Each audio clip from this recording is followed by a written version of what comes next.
Welcome to our channel of IGNOU Audiobooks, Indira Gandhi National Open University, School of Translation Studies and Training, SOTST. Master of Arts, Translation Studies, Maths, English. First year, MTT 013 Areas of Translation. Block 2 Translation of Knowledge Text. Unit 5 Translation of Literature Relating to Humanities. 5.0 Objectives. After reading this unit you should be able to acquaintance with of the meaning and nature of literature relating to humanities. Learn about the nature and form of translation of literature relating to humanities. Understand the difference between translation of humanities literature and creative literature. Aware of various aspects of translation of philological relating to humanities, and gain knowledge about the various dimensions of translation of contemplative literature relating to humanities. 5.1 Introduction. This offered course is related to different areas of translation. In the previous block of this course, you have studied about the administrative translation, which included translation of literature relating to administration and parliament. In the second block of this course, you are now going to study the translation of the literature of knowledge and science. Under this, first of all, you will get detailed information about the translation of humanities-related literature. After going through this unit, you will be able to understand what is the meaning and nature of humanities literature, and what is the nature and form of translation of literature related to it. Along with this you will also know the difference between humanities literature and creative literature. In this unit we will discuss only the context of translation of literature on languages, linguistics, philosophy and psychology in humanities subjects. What are the problems faced by the translator while translating the literature related to these subjects and how can he solve them? It will also be considered. 5.2 Literature relating to humanities, meaning, definition and nature. In the context of considering the translation of humanities literature, the first question that arises is what is the meaning of humanities? Let us first consider its meaning and definition. 5.2.1 Humanities, meaning and definition. The word humanities is derived from a Latin word humanus, which means humane, civilized, and cultured in various contexts. Often human beings have natural qualities like prudence, kindness and tenderness. These basic qualities found in his personality, character, and nature reflect different meanings based on his environment, values, beliefs and experiences. Therefore, these elements play a special role in enhancing and beautifying the basic qualities of human beings.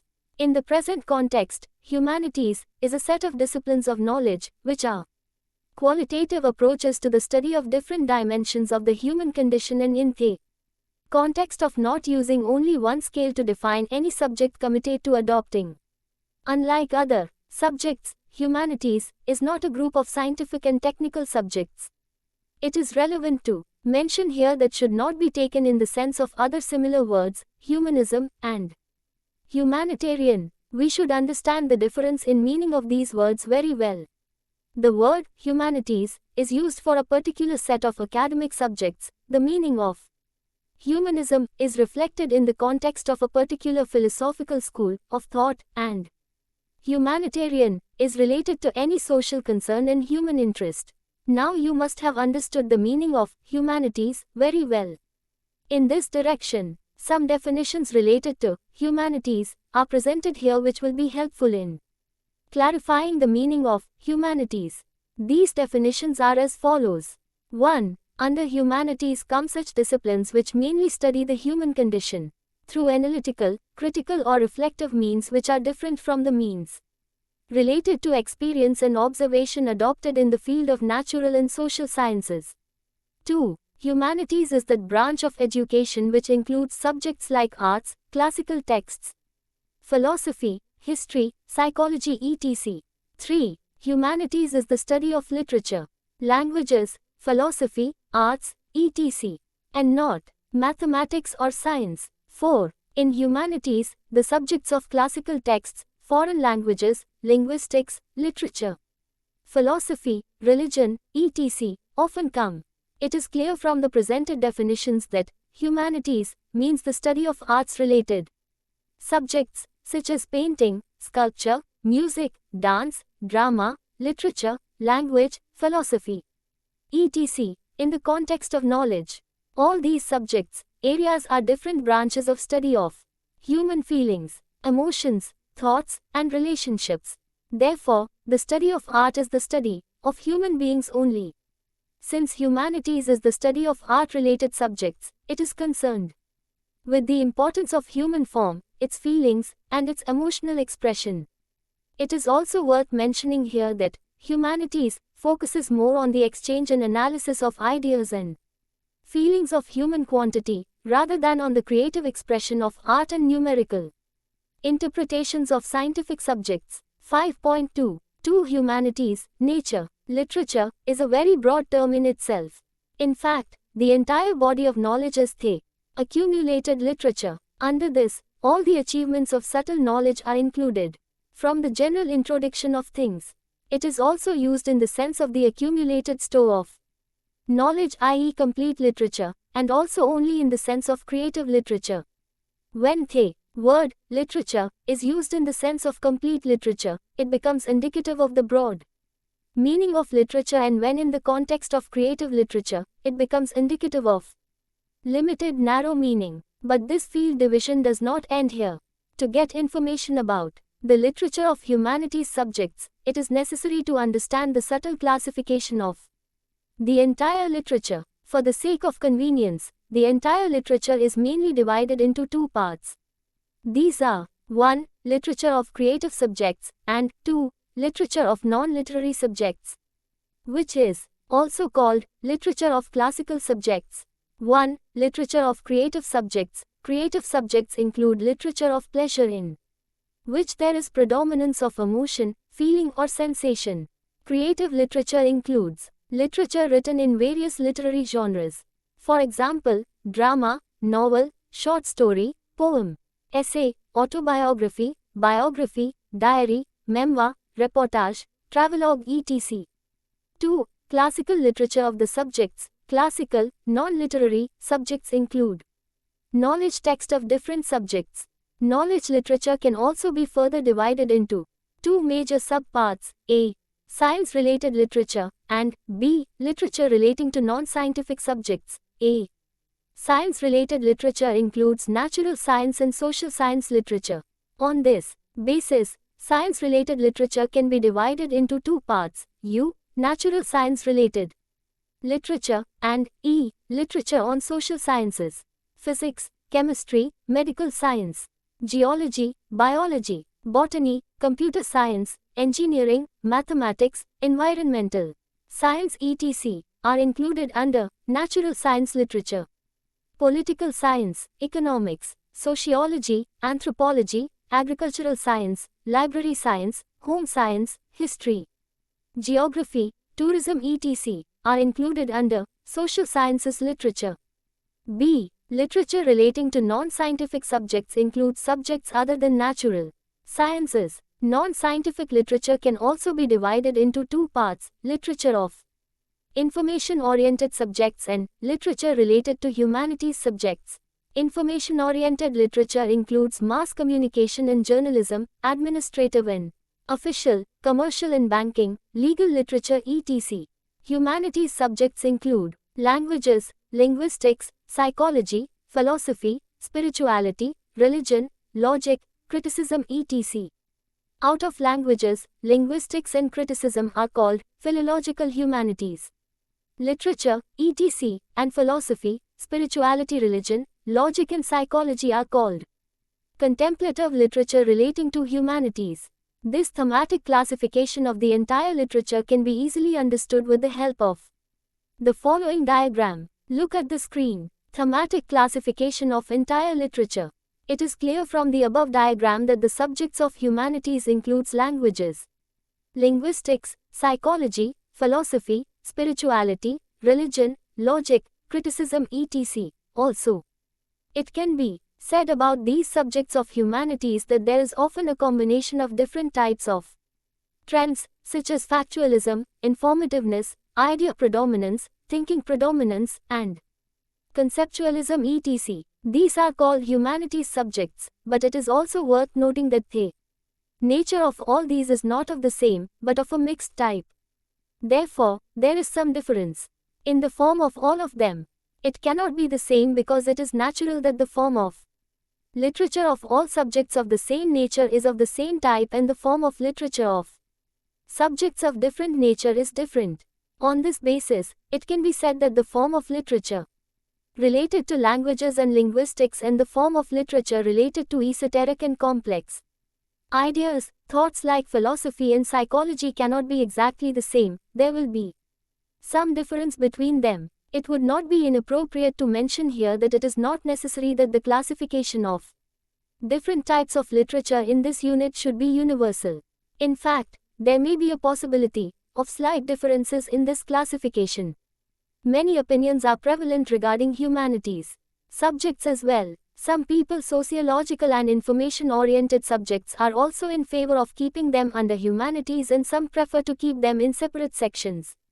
This situation becomes clear when the same word is used in different subjects. For example, there are many words that are used in both administration and humanities. There are some words which are used in both humanities and science. For example, the word analogy is used in chemistry, logic and criticism. Similarly, elasticity is used in the economics branch of social sciences, linguistics and philosophy. There is a big group of technical terms whose basic concept seems closer to science, but they are used in both humanities and science. On the contrary, there are some words whose basic concept is closer to humanities, although they are also used in the field of science. For example, code is used in the field of political science and mass communication. Similarly, prose is used in physics, biology, history and administration. On the basis of the above discussion, it is clear that the classification of subjects of different fields of knowledge and science cannot be called authentic because many subjects appear to enter each other's sphere. Therefore, classification of subjects is possible only at the gross level, not at the subtle level. Hence, thematic classification has been done in this part of the unit only from the point of view of convenience and prevalence. Science was initially confined to natural sciences, such as physics, chemistry, biology, botany, zoology etc. But later this word was given a wider interpretation. Science is the systematic study of any subject. Today there are hundreds of languages of science, such as architectural science, home science, agricultural science, library science, environmental science etc. Nowadays such subjects are also being kept under social science. Earlier, all disciplines other than natural sciences were included under humanities. But now disciplines with almost similar nature are being classified and named. As a result, only a few disciplines are left in the humanities.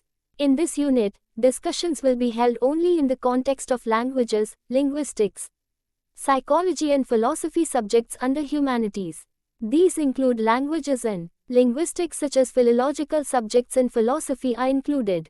Psychology can also be said to be a subject between these two, because along with thought, information, elements like contemplation, cognition are also present in a more or less proportion. 5.3 Relevance and characteristics of literature relating to humanities. By now you must have been clear about the meaning and nature of humanities literature. Now we will focus on its importance and features. Let us, first of all, know what is the importance of humanities literature. 5.3.1 Relevance. Art is very important in our life. It is one of the most important and oldest forms of expression developed by humans so far. In fact, it is a language that is full of feelings and is also important for human beings living together. Art is such a sensory medium through which human beings express their thoughts and their feelings. In this sensory medium, a symbolic language is used in which the beauty of form is inherent. It touches our hearts and minds, awakens our emotions, ignites our imagination, and activates our senses. Therefore, every art-related each object reflects the ideals, aspirations and concerns of human beings living in a particular era. Humanities subjects, such as ideas, words, concepts, fiction etc., is related to objects that help us to understand our world and our lives. Humanities subjects introduce us to such people, to such places and to such ideas, which we were still unaware. Because humanities subjects expose us to other unfamiliar people and their views on life, they also help us to identify what is important to us in our own lives and what we can do to improve them. In relating us to other people, they tell us what is right and wrong, what is true and what is false, in the context of our own life history and tradition. So humanities subjects help us to meet the challenges that come before us from the perspective of family, community and nation. 5.3.2 Characteristics. Humanities-related literature is literature of special nature in itself. There is not only one dimension to the distinctive nature of humanities literature and its literary character. It is characterized by several dimensions. 1. Special emphasis on factuality and informativeness. In humanities literature, as in other scientific subjects, special emphasis is placed on factuality and informativeness. Humanistic literature includes various branches and sub-branches of the study of human sensibilities and disorders. At the core of these branches lies the idea of imparting knowledge to man. If knowledge is not factual and informative, then its proper and meaningful communication will not be possible. Therefore, special emphasis is laid on factuality and informativeness in humanities-related literature. For example, if any literator wants to present a scene of drought, flood, etc., in his creative writing, he will present their dreadful and heart-wrenching scene to the reader through words. On the other hand, if information is given on a non-literary subject, it will be presented in factual and informative form, which can be in such a way that how many districts, villages were flooded or drought, how much loss of life and property etc. To know the factuality and informativeness in the language of humanities, let us come to see the following English translation of Hindi extract from Prof. Hemchandra Pandey's book, Bhasha, Swaroop or Sanrachna. Language is a system in which signs are used as a means of communication. A sign is a substitute for a substance, concept, action, quality, etc. and is its signifier. Substance, concept, action, quality. For all these we will use the word substance in the general sense. Words denoting different substances are actually signs, because there is no direct relation between the word and the substance. It is a symbolic relation. All the words like book, water, write, read, good, beautiful, big, small etc. indicate certain things and actions. Page 25. 2. Clarity, intelligibility and simplicity. Clarity, comprehensibility and simplicity are the main qualities of humanistic literature. Relatively more expressions of these types of qualities are found in humanities literature so that emotion communication can be done in a better way. For example, see the following English translation of Hindi excerpt from Prof. Devendranath Sharma's book, Bhasha, Vigyan Ki Bhumika, The Role of Linguistics. Language is related to thoughts or feelings, i.e. language is the means of expression of thoughts or feelings. The person is influenced by the environment or situation and the expression of that influence is in the form of reaction. That reaction can be mental, physical or verbal.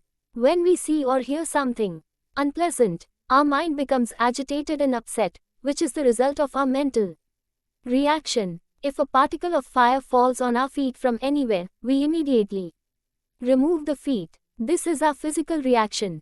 Many times our reaction remains verbal, saying something in a happy voice with a smile on someone's congratulatory sentence, giving a bitter answer when someone is angry are our natural verbal reactions which are related to the mind. It means that the language will not be pronounced until a thought or feeling arises in the mind, and it is needless to say that thought or feeling is related to the mind, brain, which is the subject of psychology. Therefore, it is not possible to have a complete discussion of all aspects of language without knowing psychology. Page 25. 3. Objectivity and impersonality. Objectivity and impersonality prevail in humanities literature. It does not require the impression of a person. The language of humanities literature is not subjective but objective. In this, literary subjective and personal expressions like, I tell my sad story by crying and sobbing, and, I have changed in the water of sorrow, came yesterday and went today, are often not available. 4. Use of technical terminology. The excess of definitions and semantics of the words of humanities literature is specially present. The basic reason for this is that humanities literature is actually knowledge literature. This literature is created to transmit knowledge. In this communication, such words are used, which are not the words of the language of general behavior, but are of the special field of knowledge. The specialty of these words is that their range of meaning is fixed in the same area, i.e., they have a specific and definite meaning in a particular discipline. For example, the basic meaning of metal is the base material from which many things are made. In grammar, this word is indicative of adverbial root words, i.e., then in metallurgy it gives sense of some base materials i.e., gold, iron, zinc, silver, etc. Due to their definiteness of meaning, these words are helpful in spreading knowledge. Technical style develops. For example, see the following English translation of the Hindi quote from Prof. S.B. Singh's article titled Sampark Bhasha, Ek Tatvik Adhyayan, in the edited book Sampark Bhasha. Hindi, Contact Language Hindi, by Dr. B. N. P. Tiwari. Official language is not the language of the ruling class, it is the language between the ruler and the ruled. The communication relationship between the ruling class is linear or horizontal, where the communication is between two equal levels. The communication between the ruler and the ruled is vertical, in which the communication takes place between the upper class and the lower class. The use of common language at both the linear and vertical levels is the need of a democratic nation. Where this does not happen, many social and linguistic disparities arise. Page 59. You must have noticed that in the above quote, the terms official language, ruling class, ruler, ruled, communication, linear communication, horizontal communication, vertical communication, upper class, low class, democratic nation, social inequalities, and linguistic inequalities are definitions. 5. Excess of denotative and conceptual expressions. There is an abundance of denotative and conceptual expressions in humanities related literature. Connotativeness is a special type of word powers. Therefore, it is one of the three types of word powers. Denotative words, power-rich language, express only simple meaning. For example, different uses of water can be seen. He drinks water, he waters the plants, is a denotative expression, and he fills his water is drained, is denotative. There are expressive uses. In the same way, conceptual expressions can also be seen, which show that some concept is involved in the expressions used in a particular language. 6. Non-ambiguity and non-figurativeness. There is more use of non-ambiguity and non-figurativeness in humanities-related literature. Figurativeness can be the jewel of creative literature. Connotative, sarcasm-oriented language can give ambiguity to the language of creative literature, but in the literature of knowledge like humanities, ambiguity hinders smooth communication of meaning. What is meant to say is that there is unambiguity in humanities literature.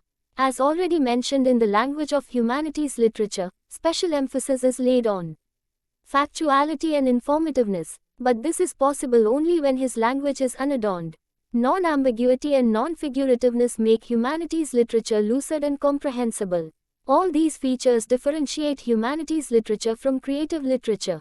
It is mandatory to follow all these elements in the translation of humanities literature.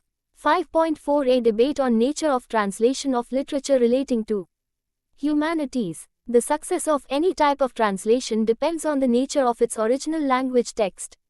Although language texts can be of many types, but mainly three types are mentioned: 1. Scientific, 2. Humanities, and 3. Literary. All these three types of language texts require different translation methods, as all have different subject matter and linguistic nature. The classification of the nature of basic language texts is possible only on the basis of the classification of language functions propounded by the theory of language. Determining the purpose or function of language use is one of the many aspects of language theory. In this context, more importance is given to authenticity of thematic facts in translation of scientific language text, communicativeness of basic meaning in translation of humanities language text, and effectiveness of original sensation, sympathy in translation of literary language text. No matter what kind of material the translation is, the essential condition for its success is that the translation should not seem like a translation. In all types of translation, on the one hand, the clarity and comprehensibility of the text, message, idea, sense, subject of the source language is expected, and on the other hand, the spontaneity and naturalness of the language, of the text translated into the target language is expected. To fulfill this purpose, from the theoretical point of view, the system of word-for-word translation and sense-for-sense translation is adopted in the translation of humanities literature. But from a practical point of view, there is a possibility of slight change in their ratio. By now it has become clear to you that there are mainly two types of topics in humanities literature, non-scientific knowledge text, and philosophical psychological text. Obviously, non-scientific subjects, knowledge texts, are simple and gross, macro in comparison to esoteric subtle subjects like philosophical psychological, religious, logical. Therefore, in the translation of humanities literature, the use of word-for-word translation, sense-for-sense translation, or a mixed form of both is expected. A blank word-for-word translation does not prove to be helpful for the translation of literature related to philosophy and psychology. You have to keep in mind that a translation of humanities literature done entirely by interpretive translation, summary translation, or adaptation method is also not relevant. Because by doing so, there is a possibility of hurting the effect of authenticity and informativeness of the original concepts, ideas, accuracy of facts. Suppose while translating words like transcendentalism, metaphysics, quintessence, catharsis, mimesis, if we give a long explanation of the whole concepts related to them or describe their essence in detail, then it would not be appropriate from the point of view of translation.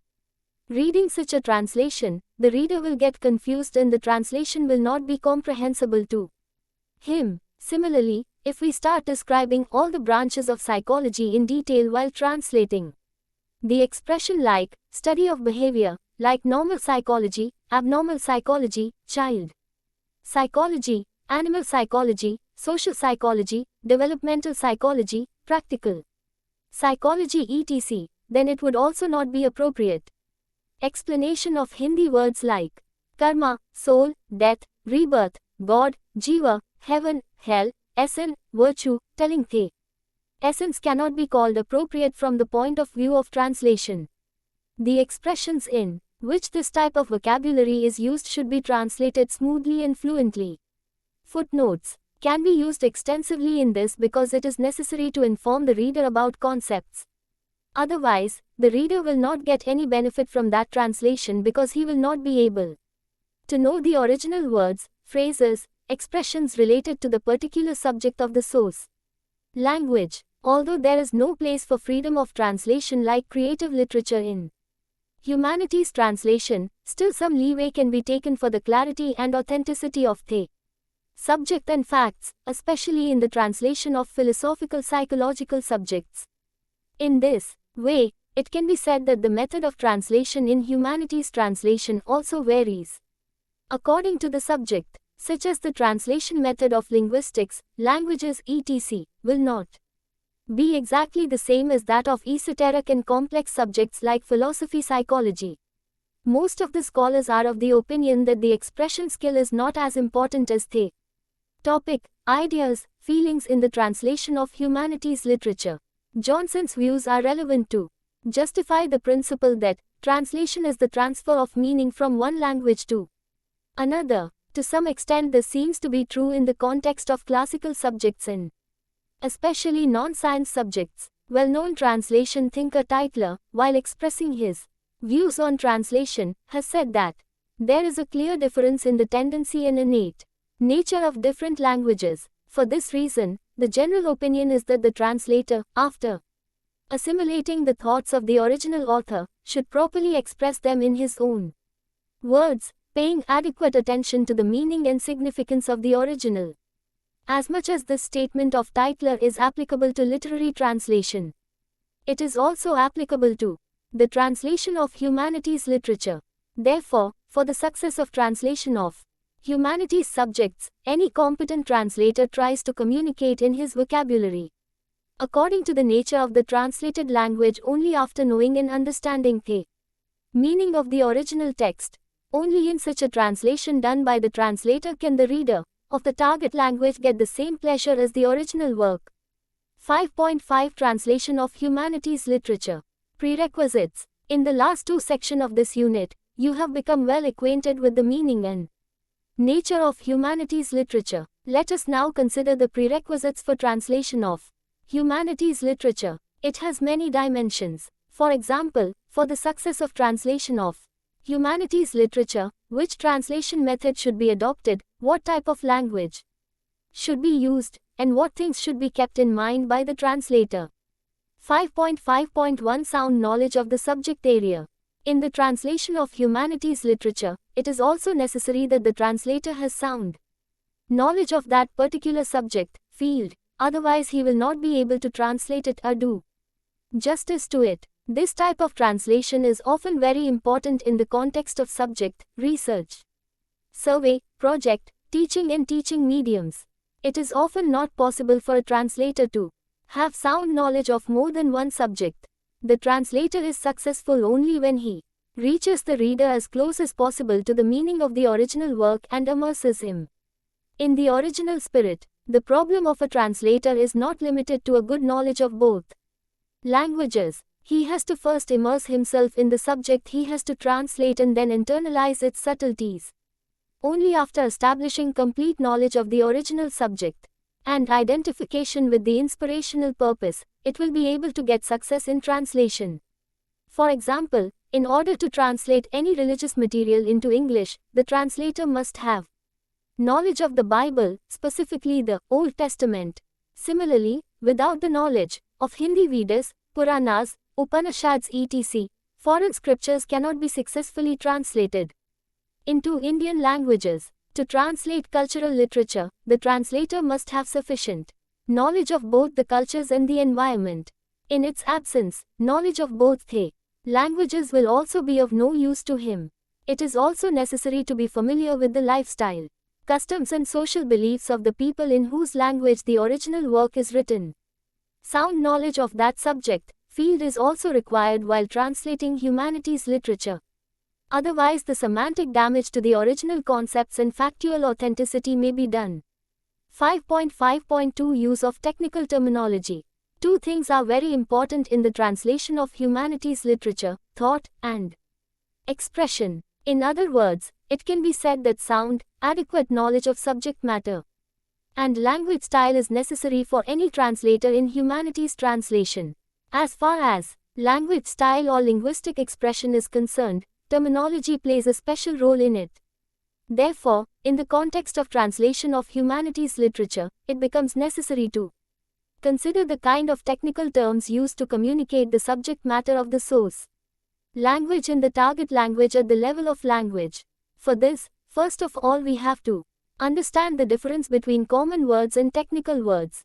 As such, there is no difference between general words and technical, definitional words from the point of view of linguistic structure, because no rule for the formation process of technical, definitional words is different from the formation process of general words. But from the point of view of semantic structure, there is an important difference between common words and technical words. The important difference between these two is that common words can be used as status quo in all the three word powers, i.e. denotative, connotative and sarcasm word power, while technical words are used only in the sense. For example, in the field of religious text, Hindi expressions, incarnation of Yudhishthira, and son of Tansen, in the field of music, respectively, have the meaning of righteous and singer, while their sarcasm is extremely false and unsympathetic singer, respectively. In this way, technical words are used everywhere in their respective subject areas in the same sense. Technical terms are subject relative. Each term is essentially associated with some subject area. The intended meaning of that word can be understood only in the context of that subject area. For example, the English word action is used in philosophy as karma, in philology as karya, and in the field of administration as kavai. In the absence of technical terminological standardization, more than one word may be prevalent for the same concept, or one word may have more than one meaning. Standardization is the selection of one specific word from more than one word. But this is often not possible for esoteric and complex subjects like philosophy and religious text. The reason for this is that in philosophy psychology related terminology it is rarely possible to use technical terms with definite and specific meaning like in other subjects. In such words, the possibility of meaning shrinkage, meaning expansion and meaning change also often remains because subtle meanings are contained in them. Most of such words may also have to be explained. Therefore, the synonyms of the words related to the subject of philosophy and religion are not always predetermined. They are often used as translated words, although their meaning has to be explained through footnotes. In such situations, the problem can be solved only by getting the words from the literal translation or paraphrasing and clarifying their original meaning in the footnotes. 5.5.3 Selection of appropriate equivalent. In the translation of humanities literature, the aim of the translator is to accurately translate what was said by the original author in the same sense. For this, understanding the meaning of the word in the context of a particular subject and using its correct synonym in translation is an important task. In the context of psychology and other subjects, the situation can be confused due to non-use of the popular and acceptable terms in the standard form, and there is a disturbance in the clarity of the subject. Therefore, in the translation of the subjects of psychology, as far as possible, technical words should be used, and along with this attention should also be paid to the ease of the language. This is equally applicable to all the languages and languages of humanities. 5.5.4 Clarity in expression of thematic and linguistic features. The specialty of the translation of the literature of humanities subjects is that the information, feelings, concepts etc. contained in the original language are preserved as much as possible in the target language. In this, more attention is paid to emotion or idea than to style. In this type of translation, instead of stylistic features, only thematic features are seen. The translation of literature from humanities subjects has the following characteristics. 1. Special emphasis is laid on factuality and informativeness. 2. Clarity, comprehensibility and simplicity are its main qualities. 3. The importance of objectivity and impersonality remains. 4. Excessive definitions and semantics of words is especially present. 5. There is an abundance of denotative and conceptual expressions. 6. Unambiguity and non-figurative language is used more.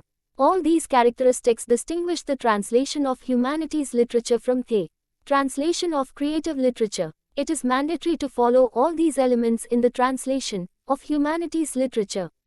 The basic elements of the success of translation of humanities literature are the simplicity, naturalness, clarity, comprehensibility, certainty etc. of thematic and linguistic communication. Therefore, more attention should be paid to them. The obscurity and awkwardness related to the expression of the subject and language and the bias towards blank word-for-word translation etc. prove to be fully responsible for bringing the translation of humanities literature into the category of failure. Therefore, the translator should take due care for this. Regarding translation, renowned translation theorist Eugene A. Neder has said that meaning and style are both important in translation, but if for some reason equivalence is not possible in both of them, priority should be given to meaning. Due to the necessity of creative talent for the translator in literary translation, humanities literature is often considered easier in comparison, but it is not that easy either. Literary translation only requires adequate knowledge of the source language and the target language, not so much the knowledge of the subject. On the other hand, in the translation of humanities subjects, it is necessary to have sound knowledge of both the languages as well as proper knowledge of the subject. Undoubtedly, the translation done without understanding the subjective original meaning will become awkward, artificial, difficult and complicated. In the translation of humanities literature, if on the one hand there is an imperative of originality, then on the other hand it is also necessary to protect the nature of the target language. Simplicity and comprehensibility of the translated language is an essential condition in every situation. For this, the translator should have adequate knowledge of the nature of both the languages, their syntax, vocabulary, communication etc. To determine the meaning of the message contained in the source language, it is necessary to have a sound knowledge of the subject, because the translation does not remain interesting and natural by keeping the opposite word for the word without understanding the original meaning. Sometimes even the possibility of distortion of meaning in such a translation cannot be ruled out. This is particularly applicable in the field of philosophy and religion. To translate literature related to philosophy and religion, it is necessary to have sufficient knowledge of this subject. On the basis of the above discussion, you must have understood very well that what is the nature and form of translation of humanities literature. Humanities translation is mainly translation of sense rather than translation of words, or as the case may be, a combination of both in more or less proportion. Its language style is also subject-oriented, i.e. as is the subject, so is the language style. In humanities translation, the translation method also varies according to the subject, such as linguistics, languages etc. The translation method will not be exactly the same as that of esoteric and complex subjects like philosophy, psychology. In this, along with the qualities of conciseness, accuracy, interestingness etc., it is also necessary to have linguistic qualities like simplicity, comprehensibility, clarity etc., as much as possible. Apart from this, in humanities translation done by fully interpretive translation, abstract translation or adaptation method is also not relevant. Yes, footnotes are used extensively in this because it is necessary to inform the reader about contemplative concepts.